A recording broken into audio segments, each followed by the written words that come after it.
सबको जय यीशु सहाय, praise the Lord. आज जो प्रभु वचन दिया है वो हमें मिलता है 2 कुरिन्थ अध्याय 10 1-4। मैं वही पौलुस हूँ जो तुम्हारे सामने दीन हूँ, परंतु पीठ पीछे तुम्हारी ओर साहस करता हूँ। तुमको मसीह की नम्रता का और कोमलता के कारण समझता हूँ। मैं विनती करता हूँ कि तुम्हारे सामने मुझे निर्भय होकर साहस करना ना पड़े, जैसा मैं कुछ लोगों पर जो हमको शरीर के अनुसार चलने वाले समझते हो साहस दिखाने का विचार करता हूँ। क्योंकि यदि हम शरीर में चलते फिरते हैं तो भी शरीर के अनुसार नहीं लड़ते, क्योंकि हमारी लड़ाई के हथियार शारीरिक नहीं पर गढ़ों को ढा देने वाले के लिए परमेश्वर के द्वारा सामर्थी है। तो पौलुस भी यहाँ अपने जिन लोगों को उन्होंने आत्मिक रूप से जन्म दिया था, आत्मिक रूप से जन्म देने का मतलब होता है कि आप किसी सेवक के माध्यम से आपका बचाव हुआ हो।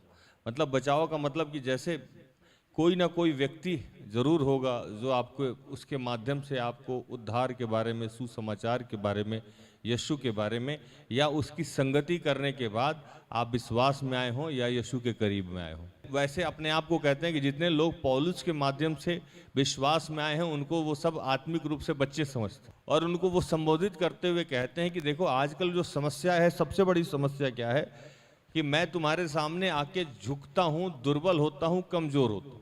मैं ये कभी भी नहीं चाहता हूँ कि जैसा मैं पीछे में साहसी हूँ। इस कौन सी साहस की बात हो रही? संसारिक साहस की बात हो रही। संसारिक रूप से साहस हूं तो मैं कभी भी ये नहीं चाहता हूं कि तुम मेरे इस रूप को क्या करो, देखो जो पहले लोग देखे पड़े थे, या कुछ लोग ऐसे भी हैं जो हम अब मेरा वो रूप क्या किए हैं, देखें। हम कमजोर और दुर्बल नहीं हैं, क्योंकि हमारी जो लड़ाई है वो लिखता है कि हमारे लड़ने का जो अस्त्र शस्त्र है वो क्या है, अब क्या हो गया है, आत्मिक हो गया। आत्मिक लड़ाई का क्या मतलब होता है? पौलुस इस बात को समझाते हैं कि आप अपने सीनियर्स को कमजोर ना समझे, जो आपके आत्मिक अगुवे हैं उनको कमजोर ना समझे। क्योंकि कमजोर इसलिए नहीं समझे कि वो अपनी संसारिक क्षमताओं को, संसारिक गुण को, संसारिक समृद्धि को, संसारिक ताकत को त्याग के आपके पीछे चल रहे हैं, और जो मसीह में आपको होना है वो देख रहे हैं। आप मेरे पास किसी समस्या को लेके आते हैं तो हम आत्मिक तरीका बताते हैं, संसारिक तरीका बचाने से अपने को बचाते हैं। क्योंकि यही शिक्षा क्या मिला है हम लोगों को, मसीह में दिया गया है। यही शिक्षा क्या है हम लोगों को मसीह में दी गई है कि ऐसे ही जीना है और ऐसे ही आगे बढ़ना है। हालेलुया। ऐसे ही जीना है, ऐसे ही आगे बढ़ना है। हम ये नहीं कह रहे हैं कि आप अपने कर्तव्यों का निर्वहन नहीं कीजिए, जरूर कीजिए, लेकिन आप उस कर्तव्यों का निर्वहन करने में अपनी समस्याओं को का चिंतन करना, बखान करना बंद कर दीजिए। क्योंकि ये हमारी लड़ाई किससे है? आत्मिक लड़ाई है, अंधेरे की शक्ति से। और इस लड़ाई को आप कभी भी सांसारिक रूप से जीत नहीं सकते। इसलिए प्रार्थना योद्धा परिवार जब भी आता है तो कैसे जीतना है ये समझाता है, और वो जीतने में मुख्य चीज जो होगा वो आपको प्रार्थना, आराधना, उपवास ही होगा, और कोई विकल्प नहीं होता। जैसे प्रेम करना सीखना ही पड़ेगा। जब आपको ईश्वर में चलना है, जो आज का मुख्य प्रचार जो है उसमें पौलुस कह रहे हैं कि ये सारी बातें इसलिए अनिवार्य है कि यही चीज हम लोगों को शिक्षा मिला है, और यही चीज हम लोगों को क्या करते हैं, सिखाते हैं। बाइबल में लिखा है कि जब आपको कोई एक थप्पड़ मारे तो दूसरा गाल बढ़ा दीजिए। आज के समय में जो लोग विश्वासी नहीं हैं उनके पास ऐसा जाके बोलिएगा तो बोलता है कायर है, ये क्या है, डरपोक है, कायर है। ऐसे थोड़े जिंदगी चलता है। आजकल के समाज में ऐसे जीने से काम चलता है क्या? है ना, दब्बू है, हम लोग यहां बोलते हैं उसको दब्बू है, दब्बू दबा के चला जाएगा। समाज में जीना है तो मर्द बनो। क्या बनो? मर्द बनो। एक तरफ बोला कि मर्द बनो, अब बाइबल बोला कि नपुंसक बनो। अजीब है ना? बाइबल बोला है ना ये बात। बाइबल बोला कि क्या करो कि अगर आपको मसीह यीशु में, अगर आपको ईश्वर में नपुंसक भी बनना पड़े तो बनो।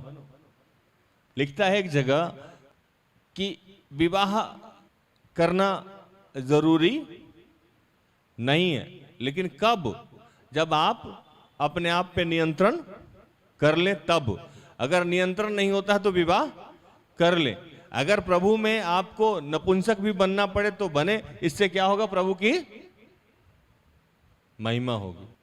हमारा समाचार और बाकी लोगों का समाचार, हमारा समाचार का मतलब क्या है? कि हमारा जो ईश्वर है, हमारा जो यीशु मसीह है, वो जो शिक्षा देता है और बाकी लोग जो शिक्षा देता होगा। बाकी लोग का मतलब हम ये नहीं कह रहे हैं कि जो लोग ईश्वर पे विश्वास नहीं करते हैं उनका जीने का तरीका, उनका उठने का तरीका, हम जो ईश्वर पे विश्वास करते हैं उनके जीने के तरीका से कभी मैच नहीं करेगा। और ये सबसे बड़ी समस्या है हमारे जीवन। और उस समस्या में सबसे बड़ा काम जो हम लोगों को करना है कि हम जितने लोग क्या हैं, आप सब लोगों को आज प्रभु कहता है आप सब लोग एक सेवक हैं। कौन है? सेवक। आप किसी भी चीज को सांसारिक तरह से लड़ेंगे तो जीत नहीं मिलेगी।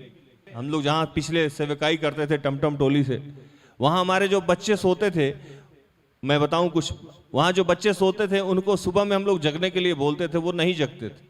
ये तकरीबन जितने पुराने लोग हैं उनको ज्ञात होगा ये बात। और क्या होता था कि उनका जो चद्दर यहां तक ढका हुआ रहता था, वो चद्दर अपने आप कोई खींच देता था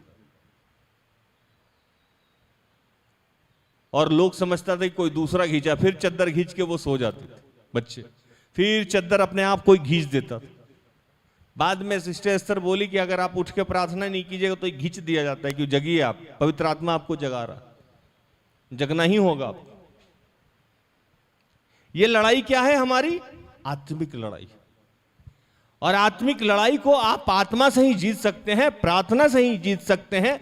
और कोई उपाय नहीं है आपके पास कि देखिए ये जो आपकी गरीबी है, ये जो आपकी लाचारी है, ये जो आपकी परेशानी है, ये जो आपकी आर्थिक तंगी है, एक ही तरीका है जिससे जा सकता है। वो क्या तरीका है? प्रार्थना करें, विश्वास करें, चिंता मुक्त रहें। प्रार्थना करें, विश्वास करें, चिंता मुक्त रहें। कि विश्वास में बने रहें, किसी बात की चिंता नहीं करें। अगर ये प्रार्थना योद्धा परिवार समझा रहा है तो इसका ये मतलब नहीं है कि हम कमजोर हैं। कमजोर नहीं है, हमें यही शिक्षा दिया गया है, यही हमको सिखाया गया है और इसी माध्यम से हम जीतते आए हैं। और यही चीज आपको भी समझा रहे हैं कि अगर आपको गरीबी से निकलना है तो आपको प्रभु में बने रहना होगा। हालेलुया। अगर आप अपने बीमारी से निकलना चाहते हैं तो आपको प्रभु में बने रहना होगा। अगर आप अपने नौकरी को पाना चाहते हैं तो आपको प्रभु में बने रहना होगा, प्रभु में जाना होगा। अगर आपके जीवन में और कोई दुर्बलताएं हैं, व्यभिचार है, नशा है, घर में झगड़े हैं, क्लेश है, किसी भी समस्या का समाधान कहां है? बने रहने में। क्या करना है? बने रहना। कोई विकल्प ही नहीं है, कोई भी विकल्प नहीं है हमारे जीवन में। और अगर ये शिक्षा आपको मैं क्या कोई भी दे रहा है तो उसको दुर्बल और कमजोर नहीं समझे, उसको हीन भावना से नहीं देखे, उसको ऐसा नहीं समझे ये आदमी कहां किस युग का आया ऐसे समझाता है। उसको समझाना चाहिए आज दूसरे जो लोग कहते हैं कर्म करो फल पाओगे, रात भर मछली मारो मछली मिलेगा, मिला मछली? वहां वो कर्म नहीं कर रहे थे, कहां गया मछली? मुझे भी शौक था कि मैं अमीर बनूं, ये करी वो करूं, आज भी शौक है, लेकिन अब क्या है? वो तरीका बदल गया। अब वो तरीका है, क्योंकि मैं जानता हूं कि प्रभु ने कहा है कि तुम उसके धार्मिकता और राज्य की खोज करो, दुनिया की तमाम चीजें तुम्हें क्या की जाएगी? यूं ही दे दी जाएगी। कैसे दे दी जाएगी? यूं ही, विदाउट एनी कॉस्ट, यूं ही, मुफ्त में, फ्री में, यूं ही। उसके लिए आपको अलग से एक्स्ट्रा एफर्ट लगाने की जरूरत नहीं पड़ेगी, यूं ही। वचन पढ़ते हैं, यूं ही। जो चीज आपको यूं ही मिल जाएगा उसके लिए आप मेहनत करते हैं। बाइबल में लिखा हुआ है कि तुम व्यर्थ के मेहनत करते हो, तुम अपनी रोटी खाना भूल जाते हो। ये वचन याद आया है ना? तुम सोते नहीं हो, रोटी खाना भूल जाते हो, व्यर्थ के परिश्रम करते हो, है ना? इससे कोई लाभ नहीं होने वाला है। मैं आज ये नहीं कह रहा हूं कि कर्म नहीं करना है, कभी किसी कंफ्यूजन पे नहीं जाइएगा। मैं ये नहीं कहता हूं कि कर्म नहीं करना है, मैंने कहा यह गलत तरीके से कर्म नहीं करना, कब क्या करना है यह समझना होगा, किसका क्या उद्देश्य है जीवन का यह समझना होगा। अगर आपको टीचर बनना है, आप कहीं और जाके मेहनत कर रहे हैं, कभी भी सफलता नहीं मिलेगी। मिलेगी? नहीं मिलेगी। आपको जब ज्ञात हो गया कि आपको यही काम करना है, तो फिर और कहीं जगह पे आप हाथ पैर मार रहे हैं तो सफलता नहीं मिलेगी। आपको यह जान लेना है, जीवन में हर आदमी को यह जानकारी प्राप्त हो जाती है तकरीबन कि उसको कहां, मैं ये कह रहा हूं कि सही जगह पे मेहनत करें, सही तरीके से मेहनत करें। और जो लोग विश्वासी हैं वो गैर विश्वासियों की तरह हाय हाय नहीं करे, परेशान नहीं हो, चिंतित नहीं हो, क्योंकि हमारा प्रभु भूखा जगाता है लेकिन भूखा सुलाता।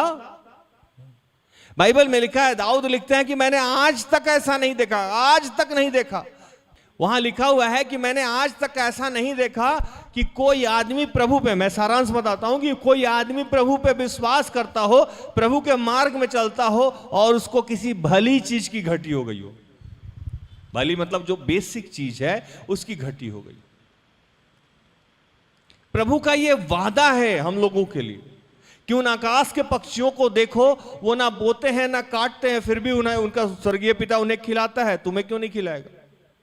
ये बोना और काटना क्या होता है, कभी समझे आप? आकाश के पक्षी कुछ भी नहीं करते, भोजन के लिए वो कोई काम नहीं करते।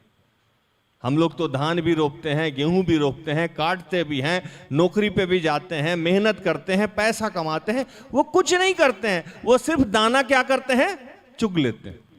हालेलुया। वो रेडी मटेरियल खा लेते हैं, मतलब पका पकाया उनको भोजन मिल लेता है। तो प्रभु कहा कि वो कुछ उसके लिए कुछ भी नहीं करते हैं और उसको मैं खिला देता हूं, आते हैं चुग के चले जाते हैं। तो आप तो उनसे बेहतर हैं, फिर आपको क्यों नहीं मिलेगा? हालेलुया। कि हम लोग जो मैसेज दे रहे हैं ये कमजोर नहीं बना रहे हैं आपको, या हम खुद कमजोर नहीं हैं। आज का वचन अगर मिला दिया जाए उसमें, तो प्रभु यही कह रहे हैं कि कोई जो मेरा दास है वो कमजोर नहीं है, या आपको कमजोर नहीं बना रहा है। हमारी लड़ाई ही ऐसे है, इस बात को समझना होगा। आप अगर नौकरी के लिए पढ़ाई करते हैं, एक बच्ची आई थी मेरे पास, वो बोली भैया पढ़ाई में ना कुछ दिनों से मन ही नहीं लग रहा है, निगेटिव थॉट्स आ रहा है। मैंने कहा क्यों बच्चा, निगेटिव थॉट्स क्यों आ रहा है? पता नहीं भैया, मुझे लंदन जाना है। मैंने कहा जरूर जाओ। तो बोली समस्या क्या है भैया, मतलब ऐसा क्यों अचानक से होने लगा? मैं तो अच्छा खासा स्टूडेंट हूं और बहुत प्यारी बच्ची है, बहुत प्यार करती है मेरे से, काफी क्लोज है मेरे से। मैंने प्रार्थना किया, प्रभु से वचन लिया सिस्टर एस्थर के माध्यम से। प्रभु ने कहा कि ये संगति छोड़ दी है। क्या छोड़ दी है? संगति छोड़ दी। और प्रार्थना भी आजकल नहीं करती, प्रार्थना नहीं करती है, संगति नहीं करती है। अब प्रार्थना और संगति दोनों ही छोड़ दिए, कितना भी पढ़ती है घुसता ही नहीं कुछ अंदर, घुसता ही नहीं। अंदर गया काम, बत्ती गोल। मुझसे पूछी भैया क्या करना होगा? मैंने कहा कुछ नहीं करना होगा, थोड़ी देर प्रार्थना आराधना कर लीजिए, शाम में सुबह में जब भी मिलता है। अगर कुछ नहीं समझ में आता तो मेरा प्रोग्राम टेलीकास्ट होता है, उसी को देख लीजिए, ये भी तो संगति ही है, कहीं जाने की जरूरत नहीं है। बाकी पढ़िए। कोई बच्चा अगर 18 घंटा पढ़ता होगा, 17 घंटा पढ़ लेगा, 1 घंटा नहीं पढ़ेगा तो उसका किस्मत खराब हो जाएगा, नहीं होगा ना? मैं उसे बोली भैया ऐसा क्यों हो रहा? मैंने कहा ऐसा इसलिए हो रहा है कि कोई घर रोशनी से भरा हुआ था, अचानक उस घर का बल्ब बंद कर दीजिए, क्या होगा उस घर में? अंधेरा अंधेरा अंधेरा, सिर्फ अंधेरा। और अंधेरा जब आती है, अंधेरा जब आता है तो अपने साथ बहुत सारे और भी चीजों को लेके आता है। हालेलुया। मैंने उसको क्या बताया? बत्ती को जला दो, सिर्फ स्विच ऑन करो, कुछ नहीं चाहिए। 10 मिनट 15 मिनट 20 मिनट जितना भी होगा, ईश्वर के पास बैठिए, वो ज्योति है, तुम ज्योति की संतान हो, उसके पास बैठिए, दीप को प्रज्वलित कर दीजिए। अंधेरा से लड़ने की जरूरत नहीं पड़ेगी, अपने आप धीरे धीरे धीरे धीरे धीरे वो समाप्त हो जाए। प्रभु दयालु परमेश्वर है, जब हम उसकी प्राथमिकता देते हैं जब व्यवस्था विवरण को पढ़िएगा तो लिखता है कि वो उसके पुस्तक को जो अपने चित्त में लगाए रहता है, जो उसकी विधियों का पालन करता है, उसको वो घर में आशीष देता है, नगर में आशीष देता है, डगर में आशीष देता है, उसके गूंथे हुए आटे को आशीष देता है। लिखा है कि नहीं लिखा? लिखा है। अभी तक मैंने ये नहीं देखा है कि कोई आदमी किसी भी क्षेत्र में, या कोई बड़ा नेता हो, या कोई बड़ा ये हो, मुख्यमंत्री हो, या कोई बड़ा लीडर हो, या कोई बड़ा अभिनेता हो, या कोई बहुत बड़ा धनी हो, सच में धनी, ये 2-4-5 लाख रुपए की बात मैं नहीं करता हूं, या एक तल्ला घर बना लिया, एगो गाड़ी खरीद लिया, उस धनी की मैं उसको धनी नहीं मानता। सच में धनी की बात करते हो, सच में पद की बात करते हो। अगर सच में किसी को कामयाबी हासिल हुई हो और वो इस इंसान में ईश्वर का भय नहीं हो, ऐसा मैंने आज तक नहीं देखा है। आपने देखा हो तो बता दो। क्योंकि युद्ध के लिए घोड़ा तैयार है, जय किसके तरफ से है? ईश्वर की तरफ। हमारा बहुत सारे चीजों पे क्या है? कंट्रोलिंग नहीं है। इसके लिए आपको प्रार्थना करना होगा और संगति करना होगा। क्यों? तो उसको कहना होगा कि प्रभु हमारे जीवन के लिए जो उद्देश्य है, जो इच्छा है, जो योजना है, उसको पूर्ण कीजिए। हम लोग क्या कर रहे हैं कि सारे चीजों पे कंट्रोल कर रहे हैं, और जो लोग, हम जैसे लोग जो आत्मिक चीज समझा रहा है, उसको हम लोग क्या समझ रहे हैं? दुर्बल, कमजोर, ये ना अनप्रैक्टिकल लोग हैं ये लोग। आजकल हम लोगों के बारे में लोग को क्या बोलते? अनप्रैक्टिकल है। ऐसा थोड़ा ही होता है। अनप्रैक्टिकल लोग समझते हैं। प्रैक्टिकल लोग का मतलब है कि जाइए आप झूठ साच बोलिए, बिजनेस व्यापार कीजिए, धोखाधड़ी दीजिए, लोगों का छीन के लाइए, है ना, दिमाग लगाइए। लोग कहते हैं आजकल समाज में बहुत जुगाड़ू आदमी है, देखिए तरक्की कर गया। परसों शाम में मैं गया था बाल काटने वाले के पास, बाल ठीक किया, अचानक से दुख दर्द बात करने लगा। दुख में सबसे ज्यादा दुखी तो आदमी एक पति किस चीज से दुखी होगा। हमको बोला कि भैया लोग बहुत जल्दी अमीर हो जाते हैं, लेकिन एक बात हम बताएं भैया, जितने लोग को हम अमीर होते देख रहे हैं उन सब के बच्चे पैरालाइज हो गए, ये क्यों? मैंने कहा फिर ये हमसे काउंसलिंग करवाएगा रात में भी 10:30 बजे। वो सवाल क्या पूछा हमसे कि ये लोग जो जुगाड़ करके जल्दी अमीर होते हैं, इनके घर में कोई ना कोई समस्या है। उसने 10-15 आदमी का नाम बताया, किसी को पोलियो हो गया है, किसी को कुछ हो गया है, किसी को कुछ हो गया है। वो हमको समझा कि कहीं कुछ बता के जाएंगे। अन्याय की संपत्ति क्या करती है? अधेड़ उम्र में बीच में ही साथ छोड़ देती है। ये तो आपको भोग नहीं पा सकते। दूसरा, वो आप पे दंड लाती है। क्या लाती है? दंड लाती है। जो ईश्वर के विरुद्ध चलता है उनके 3-4 पीढ़ियों तक दंड होता है। आपके बाल बच्चे कभी खुश नहीं हो सकते हैं अगर आप गलत तरीके से या सब चीज सेट करके आए। अगर लग गया, एक तो लगेगा नहीं, अगर लग गया तो आप सुख चैन से जी नहीं सकते हैं। लेकिन जो लोग सही तरीके से जीने का प्रयास करते हैं, 1000 पीढ़ियों तक, कितने पीढ़ी तक रोहित भाई? 1000 पीढ़ी तक आशीष मिलेगा। जैसे अब अब्राहम के वंश के कितने दिनों तक आशीष मिला? जनरेशन से जनरेशन, जनरेशन से जनरेशन। दाऊद के वंश में जितने लोग आए, यीशु भी दाऊद के ही वंश में आते हैं, है ना। ये मूलभूत बात को समझना चाहिए हम सब लोगों को। जो लोग ईश्वर को मानते हैं उनको समझना चाहिए कि हमारा जीने का तरीका या हमारा लोगों को सिखाने का तरीका संसारिक नहीं होना चाहिए। और ऐसा करना हमारी दुर्बलताओं को प्रकट नहीं करता है, बिल्कुल भी नहीं करता है।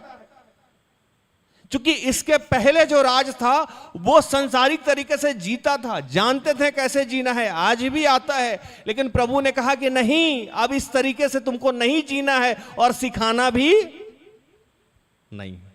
और मैं प्रार्थना करता हूं कि वो तरीका, जैसे आज पौलुस यहां लिखते हैं ना कि मैं चाहता हूं कि उस रूप में आप मुझे देखे भी नहीं। Hallelujah, hallelujah. उस रूप में आप मुझे नहीं देखे। क्योंकि वही पौलुस लिखता है। ये कौन पौलुस था? पटक पटक के मारता था लोगों को, और उसको आप समझ रहे हैं कमजोर। क्या समझ रहे हैं? कमजोर। वो कमजोर था, पौलुस कमजोर था। अच्छा लोग उसके पास जाने से डरता था, वो कमजोर था। आज सेवक हो गया तो आप चले जाते हैं उसके पास और उसको आप कायर समझने लगे कि आपको जीवन में जो चाहिए वो कहां से मिलेगा? कहां से मिलेगा? ईश्वर से मिलेगा। और ईश्वर में आपको क्या करना होगा? बने रहना होगा। किसी भी विकट परिस्थिति में बने रहना होगा, चाहे जितनी भी समस्याएं हैं उसमें बने रहना होगा। और अगर ऐसा शिक्षा कोई आदमी देता है या आपको सिखला रहा है तो वो दुर्बल नहीं है, वो कमजोर नहीं है, क्योंकि उसने जान लिया है कि ईश्वरीय सामर्थ्य क्या है। और ये लड़ाई हमारी किससे है? आत्मिक है। आप इसको सांसारिक तरीके से कभी भी जीत नहीं सकते। अगर आपको विजय प्राप्त करना है तो आपके पास एक ही मार्ग है, हालेलुया, और वो ईश्वरीय मार्ग है, वो आत्मिक मार्ग है। आप अगर जीवन में चाहते हैं कि विजय मिले, आप किसी भी क्षेत्र में चाहते हैं कि प्रकाष्ठा पे पहुंचे, आप चाहते हैं कि आपके जीवन की कोई भी समस्या समाप्त हो, आप आत्मिक तरीके से उसको लड़ने का और जीतने का प्रयास करें। आपके जीवन में और कोई मार्ग नहीं है, और कोई मार्ग है उसमें क्षणिक आप तरक्की कर सकते हैं, इमीडिएट आपको लगेगा कि रिजल्ट आ रहा है, लेकिन उसमें रिजल्ट नहीं है। आपका लड़ाई करने का तरीका गलत हो गया है इन दिनों। आप गैर विश्वासी के साथ, मैं गैर विश्वासी में किसी जाति धर्म को संबोधित नहीं करता हूं, आप गैर विश्वासी के साथ रहते रहते, आप वैसे लोगों के साथ रहते रहते आपका भी लड़ने का तरीका क्या हुआ है? वैसे ही हो गया। आप भूल गए हैं कि हम सब की लड़ाई क्या है? आत्मिक लड़ाई है। कैसी लड़ाई है? आत्मिक लड़ाई है। पढ़ना जरूरी है, लेकिन साथ में संगति भी जरूरी है, प्रार्थना भी जरूरी है। ड्यूटी जाना जरूरी है, लेकिन साथ में प्रार्थना और संगति भी जरूरी है। अगर ऐसा नहीं करेंगे तो ड्यूटी में समस्या आएगी ही आएगी। हालेलुया। नौकरी अगर जल्द पाना है तो आपको संगति करना ही होगा। हो सकता है आपको बच्चा नहीं हो रहा है, ठीक बात है, आप डॉक्टर से जाइए, जो भी संसारिक प्रक्रिया है करिए, लेकिन आप सोच रहे हैं कि सिर्फ संसारिक प्रक्रिया से ही आप मां बन सकते हैं, तो यह गलत है। ऐसा नहीं होता। उसमें ईश्वरीय कृपा आपको चाहिए ही चाहिए, क्योंकि प्रवक्ता ग्रंथ में लिखा हुआ है, मैंने उसका निर्माण किया है, उसका तुम क्या करो? सम्मान करो। कभी कभी तुम्हारा लाभ उनके हाथ में भी होता है, जाना बुरी बात नहीं है, लेकिन आप उसको भूल गए जिसने उसी का निर्माण किया। हाँ कि ना? सही है ना? सीधी सी बात। आत्मिक होना दुर्बल होना नहीं है। हालेलुया। आत्मिक होने का मतलब कि कमजोर नहीं है हम। आत्मिक होने का मतलब यह है कि अब हमको समझ में आ गया है कि हमारे लड़ने का तरीका यही है। आप भी यही चीज समझिए, जो आज का मेन जो समाचार है कि प्रभु कह रहा है कि खुद भी आत्मिक होइए और दूसरों को भी यही शिक्षा दीजिए कि सारी समस्याओं का समाधान हमें आत्मिक तौर से करना होगा। कैसे करना होगा? आत्मिक तौर से करना होगा। हम सारी समस्याओं का समाधान अब कभी कैसे ढूंढ रहे हैं? संसारिक तौर पे। इसीलिए हमारे जीवन की कोई भी समस्या जा नहीं रही है। तुरंत तो चली जा रही है, लेकिन फिर से वापस वो घूम के आ जाती है। और ऐसा कोई समझा भी रहा है या सिखा भी रहा है तो वो दुर्बल नहीं। हालेलुया।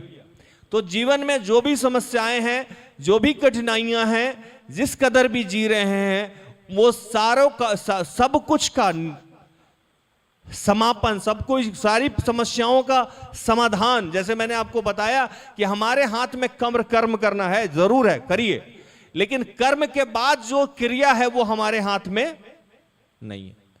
और अंत में मैं ये भी कहूं कि वो जो आपके हाथ में नहीं है, कृपया उसके बारे में सोचना भी बंद कर दीजिए।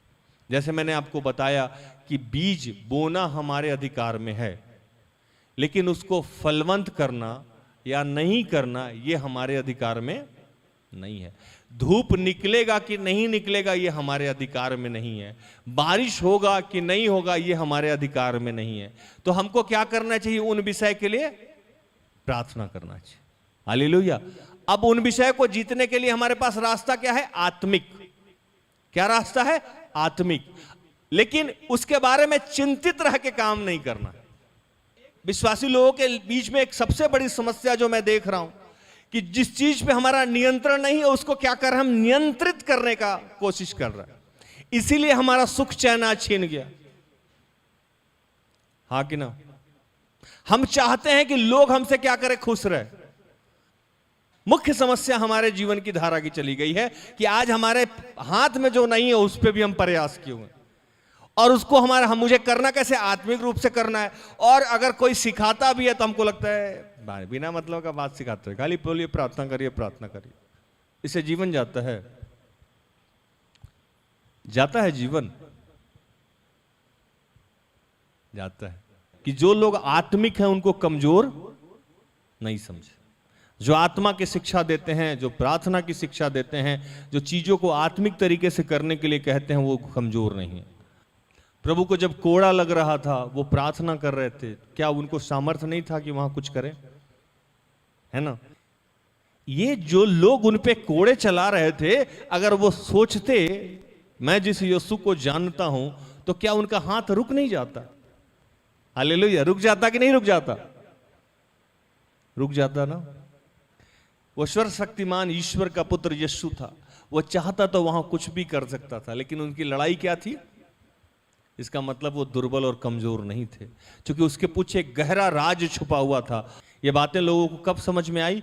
3 दिन बाद, जब यीशु का पुनरुत्थान हो गया। उस समय नहीं समझ में आया। उस समय लोग उनका मजाक उड़ा रहा था, थूक रहा था, उन पे गाली दे रहा था कि ये यही है जो बोलता था कि इस मंदिर को गिरा दो, मैं 3 दिन में उठा लूं। पीछे से टड से मारता था, तब बोलता था पहचान कौन? होता था नहीं? बताओ, तुम अगर अपने आप को मसीह बताते हो तो बताओ कौन मारा तुमको? यीशु का मजाक बना दिया था लोग उस समय, लेकिन यीशु कमजोर दुर्बल होके भी विजय को प्राप्त किए। प्रभु बोल रहा है कि अगर ऐसी दुर्बलता को धारण करके आपको विजय प्राप्त करना है तो इसमें कोई बुराई नहीं है। आत्मिक होने में कोई बुराई नहीं है। एक जगह आप एक वचन लिखा हुआ है, विश्वास करने में लज्जा की अनुभूति नहीं होती है। आत्मिक होने में आज बहुत सारे लोगों को शर्मिंदगी महसूस हो रही है। क्या हो रही है? शर्मिंदगी महसूस हो रही है। हम प्रार्थना करने वाले हैं, हम उपवास करने वाले हैं, ऐसा कहने में भी लोगों को क्या लगता है? बुरा लगता है ना? ये गलत बात है। हम लोग कमजोर लोग नहीं हैं। मैंने संसारिक तरीके से भी जीवन देख के देखा है, अब आत्मिक तरीके से भी जीवन जी के जीता। पहले में अब में फर्क यह है कि लोग अभी कमजोर समझ सकता है, लेकिन कोई बात नहीं। विजयी परमेश्वर है, वो जिस दिन विजय दिलाएगा, जिस दिन मेरा तीसरा दिन होगा, आप जान जाएंगे कि हम कमजोर हैं कि मजबूत हैं। तो वैसे भी आप सब लोगों का भी तीसरा दिन आएगा। इसलिए प्रभु आज मुख्य तौर पे ये कह रहे हैं कि जो भी शिक्षाएं हैं, जो भी आज्ञाएं हैं, इसको दुर्बलता से ना समझें। इसको ऐसा नहीं समझे कि आपको भटकाया जा रहा है या ये नहीं हो रहा है। संसारिक चीज से हम लोग तैयारी नहीं, हम लोग की तैयारी ही आत्मिक की गई है। प्रभु ने वैसा ही हमको बनाया है, वैसा ही हम आपको सिखा रहे हैं। और अगर ऐसा करते हैं तो आपका भी 3 दिन बाद उत्थान हो जाएगा। लोग अभी आपके बारे में समझे या ना समझे, इससे कोई फर्क नहीं पड़ना चाहिए, क्योंकि आपकी लड़ाई आत्मिक है। आप लड़ते रहिए, निश्चित तौर पे आपको विजय प्राप्त होगी। प्रभु इन सारे वचनों से आप सबको और मुझे भी आशीषित करे। आमीन।